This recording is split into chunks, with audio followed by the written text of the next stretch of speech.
सब लोगों के मन में आ रहा होगा कि आखिर ये आयोजन क्यों किया गया, किस लिए किया गया। उस आयोजन में इतने बड़े बड़े नेता और विशेष करके हमारे सबके आदर्श, हमारे पेरेंट पवार साहब, ये यहां पर इनको क्यों आमंत्रित किया गया है, ये आयोजन क्यों किया गया है। कोकाटे साहब के एरिया में कोकाटे साहब को कॉन्फिडेंस में लेकर हम लोगों ने ये आयोजन क्यों किया, ऐसे बहुत लोगों के सामने सवाल खड़े हैं। इस कार्यक्रम के माध्यम से जो प्रचार चल रहा था बीच में, बहुत लोगों ने बहुत सारे आरोप लगाए, बहुत सारे हम लोगों को हमारे सामने प्रश्न खड़ा किए। मैं भाषण के बदले उन प्रश्नों का उत्तर देना ज्यादा उचित समझूंगा आज। सबसे पहले जो हमारे स्टेज पे जितने गणमान्य हैं उनके लिए आप लोग जोरदार तालियां बजाइए।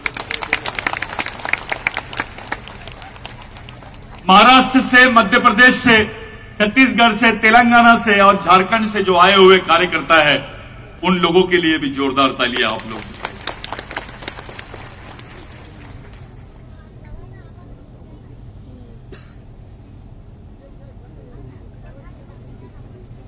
जिस महामानव को हम लोग यहां याद कर रहे हैं, संयुक्त जयंती हम लोग मना रहे हैं, राघोजी भांगरे, इनके पिताजी का नाम रामाजी भांगरे और उनके पिताजी का नाम वालूजी भांगरे, उनके भाई का नाम बापूजी भांगरे, उनके पिताजी, उनके दादाजी और उनके भाई, ये तमाम लोग शहीद हो गए। सब किसी को नहीं मालूम कि राघोजी भांगरे की दादाजी भी यहां पे पेशवाइयों के खिलाफ में लड़े और शहीद हो गए। रामाजी भांगरे को काले पानी की सजा दी गई अंडमान निकोबार में, उस पर कोई बात नहीं करता है। अंडमान निकोबार से लोग बाहर आए, उन पर चर्चा होती है, लेकिन जो लोगों को अंडमान निकोबार में फांसी दी गई उस पर कोई चर्चा नहीं। मेरे को देश में ऐसा परिवार बताइए जिसके पिताजी भी शहीद हुए, जिसके दादाजी भी शहीद हुए, जिसकी मां भी शहीद हुई, जिसका भाई भी शहीद हुआ।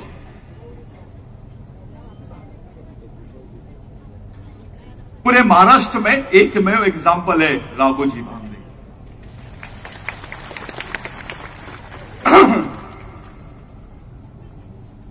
बड़ी बात यह है कि जिस ऐतिहासिक जमीन पर हम लोग खड़े हैं, इस ऐतिहासिक जमीन का एक अपना इतिहास है। हम बहुत बड़े और पवित्र काम के लिए यहां पर आए हैं। इस कौम के जो क्रांति स्थल है, आदिवासी क्षेत्रों में मंदिरों की तो स्थापना सब लोगों ने किया है, लेकिन आदिवासी शहीदों के स्मृति केंद्रों की स्थापना किसी ने नहीं किया, क्योंकि आपके बीच में वो विचारधारा को आने ही नहीं दिया जाता है। उसको मालूम ही नहीं है राघोजी भांगरे कौन है, रामाजी भांगरे कौन है, वालूजी भांगरे कौन है। राघोजी भांगरे का आंदोलन केवल महाराष्ट्र में नहीं, मध्य प्रदेश में भी था, गुजरात में भी था। राघोजी भांगरे पहला नाम आता है सातारा के जो प्रताप सिंह भोसले थे, जो छत्रपति शिवाजी महाराज के वंशजों में से थे, उनको फिर से सत्ता में लाने की तैयारी राघोजी भांगरे ने की थी। ये बड़ी बात है। आप देख लीजिए, जहां पर भी छत्रपति शिवाजी महाराज का किला है या उनका राज्य है, वहां सबसे बड़ी बुनियाद आदिवासियों ने रखी। जितना ईमानदारी से संभाजी महाराज का, छत्रपति शिवाजी महाराज का साथ आदिवासियों ने दिया, उतनी ईमानदारी से मेरे को नहीं लगता किसी ने दिया हो। यह बड़ी बात है। जमीन आदिवासियों, सेना आदिवासियों का, किला आदिवासियों का, राजा शिवाजी, इतना विश्वास। एक उदाहरण देता हूं मैं यहां से। पहले जब किसी महिला का पति अगर गुजर जाता था तो उसको सती कर दिया जाता था। लेकिन छत्रपति शिवाजी महाराज के पिता के गुजरने के बाद जो सत्ता की बागडोर थी वो माता जिजाऊ के हाथ में गई। इसका बहुत लोगों को अफसोस हुआ, लेकिन ये इसलिए संभव हो पाया है क्योंकि आदिवासी समाज में सती प्रथा नहीं है। वहां सौंपी जाती है सत्ता, वहां महिलाओं का भी उतना ही बड़ा स्थान है जितना पुरुषों का है। और ये जो उदाहरण है ये आदिवासी संस्कृति का उदाहरण है। संभाजी महाराज को 7 भाषाएं आते थे, ऐसा कई साहित्यकारों ने लिखा है। मैं आपको बताना चाहता हूं संभाजी महाराज को 18 भाषाएं आती थी, उसमें से 6 भाषाएं आदिवासियों की थी। और जिसको आप लोग मराठी भाषा बोलते हैं, ये मराठी नहीं मरहाटी है। इसके अवशेष सिंधु संस्कृति में मिले। ये ट्राइबल लैंग्वेज है, ये प्राकृत भाषा है, ये संस्कृत भाषा नहीं है, ये प्राकृत भाषा है। ये इस देश की सबसे प्राचीन भाषा है। और मराठी बोलने वाला आदमी ये संस्कृत का समर्थक नहीं हो सकता। वो मराठी का समर्थक होगा, वो सिंधु संस्कृति का समर्थक होगा। और ये बात साबित करती है कि यहां का ओबीसी हो, यहां का मराठा हो, यहां का दलित हो, ये आदिवासियों के वंशज है। अभी सुप्रीम कोर्ट ने बोला 2011 में कि आदिवासी भारत के मूल मालिक है, ये यहां के प्रथम नागरिक है। ये भीलों के ही संबंध में जजमेंट दिया है सुप्रीम कोर्ट ने। साथियों, मैं पहले सवाल का जवाब देता हूं कि पवार साहब मिशन के कैसे नजदीक है। बड़े बड़े नेताओं ने मिशन के कार्यकर्ताओं को देखकर बोला कि ये अलगाववादी हो सकते हैं। जब कोई आदिवासी बच्चा इस देश के संविधान पे डिबेट करता है, जब कोई आदिवासी बच्चा अपने जल जमीन जंगल के अधिकारों पे डिबेट करता है, रिजर्वेशन पे डिबेट करता है, डीबीटी पे डिबेट करता है, अपने मांगों को लेकर सड़क पे आता है, तो यहां के लोगों का दृष्टिकोण होता है ये नक्सलवादी हो सकता है।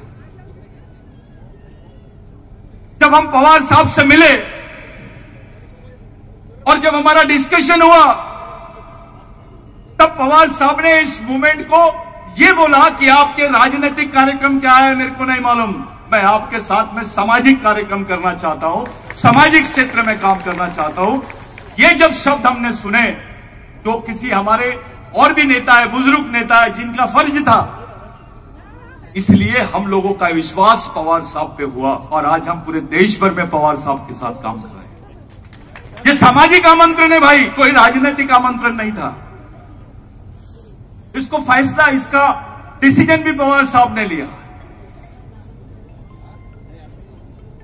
ये पहला कि ऐसा व्यक्ति जो देश भर में आदिवासियों के साथ में उनकी सामाजिक लड़ाई को लेकर खड़ा हो सकता है, इसलिए हम पवार साहब के साथ में खड़े हैं। दूसरी बात, कुछ लोगों ने ऐसा पूछा कि भाई आप लोग चाहते क्या हो, आप किस टाइप से आंदोलन करना चाहते हो, किस लेवल का आंदोलन करना चाहते हो।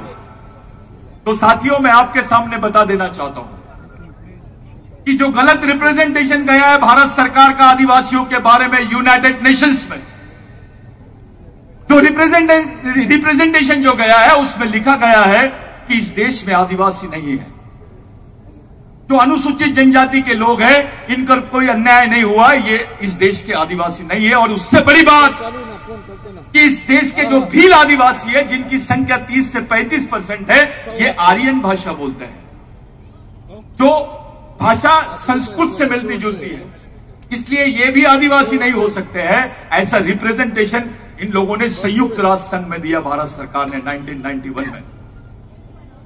ये भारत की सबसे बड़ी मिस्टेक है। और अब तक के भारत सरकार ने संयुक्त राष्ट्र संघ में भारत के आदिवासियों को आदिवासी घोषित नहीं किया। हमारे पास आज बाबा साहब आंबेडकर नहीं है, हमारे पास में आज कोई बहुत बड़ा नेता नहीं है राष्ट्रीय स्तर पर।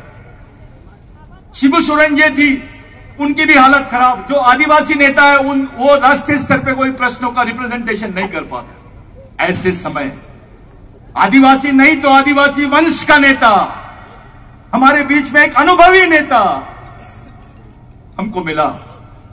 हमने पवार साहब को बोला कि साहब आपको इस इशू को रिप्रेजेंटेशन करना है, आप ही को आदिवासियों को यूनाइटेड नेशंस में संयुक्त राष्ट्र संघ में मूल निवासी की मान्यता दिलाना है।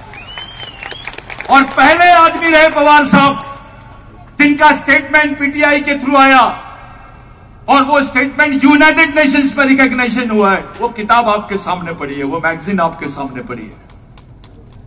ये इतना बड़ा इशू है कि हमारे समाज को, हमारी आने वाली जनरेशन को जिंदा रखने के लिए संयुक्त राष्ट्र संघ में हमारा प्रावधान होना चाहिए, जहां इंडिजिनियस पीपल के लिए प्रावधान है। ये राष्ट्रीय लड़ाई की बात नहीं है भाई, ये अंतरराष्ट्रीय लड़ाई की बात है। आपको वनवासी इसलिए बोला जा रहा क्योंकि ये आपको आदिवासी बोलना नहीं चाहते। और इस इश्यू को लेकर ना मराठा समाज का आदमी कुछ बोल रहा है, ना ओबीसी समाज का आदमी कुछ बोल रहा है, ना दलित समाज का, ना अल्पसंख्यक कुछ बोल रहा है। जिस दिन इस देश का आदिवासी वनवासी हो जाएगा, बाकी लोग स्वर्गवासी हो जाएंगे। क्योंकि आपको अगर अपने आप को इस देश का मालिक साबित करना है तो आपके पास केवल आदिवासी संस्कृति ही आखिरी एविडेंस है। आपको बताना पड़ेगा कि हम आदिवासियों के वंशज हैं।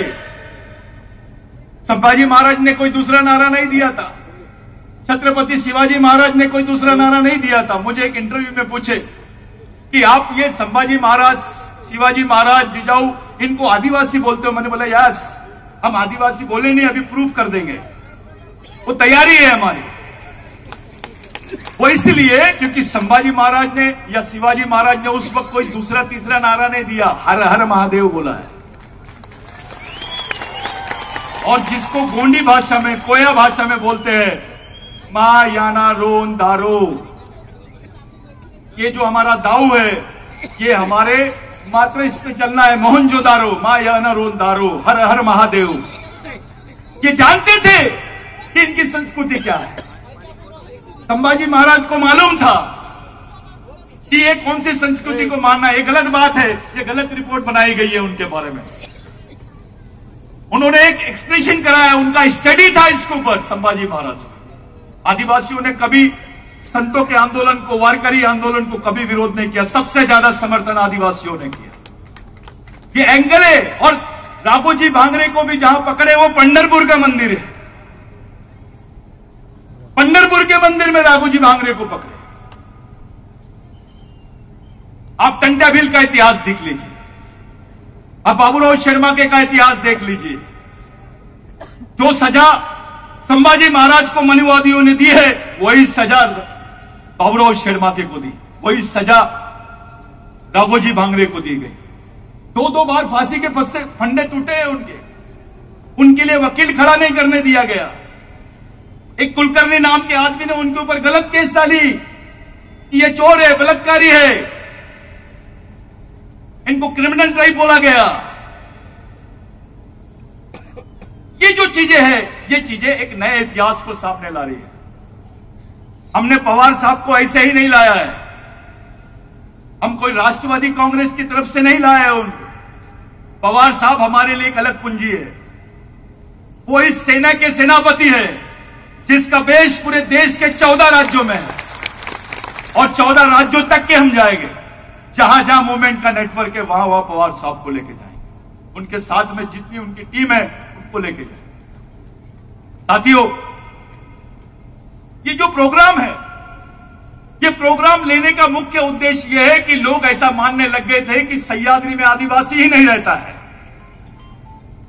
ये 5वीं अनुसूची का क्षेत्र है, जहां पे आदिवासियों की जमीन लेना देना जनरल जैसी हो गई है, लोगों से जमीन भी छीनी जा रही है। पवार साहब ने उसके लिए भी बोला, फॉरेस्ट राइट्स के लिए पवार साहब ने बोला। इतने बड़े बड़े इशू में बात की है। गढ़चिरौली का जो इशू था, चंद्रपुर का जो इशू था, जो सेंसिटिव इशू है, उस पर भी पवार साहब ने खुली बात की। ऐसे बहुत कम लोग रहते हैं जो इतने खुलकर हमारे साथ में आते हैं। लोग आदिवासियों को देखते हैं, भाई कहां रहता है, चंद्रपुर में रहता है, गढ़चिरौली में रहता है, हा नक्सलवादी असेल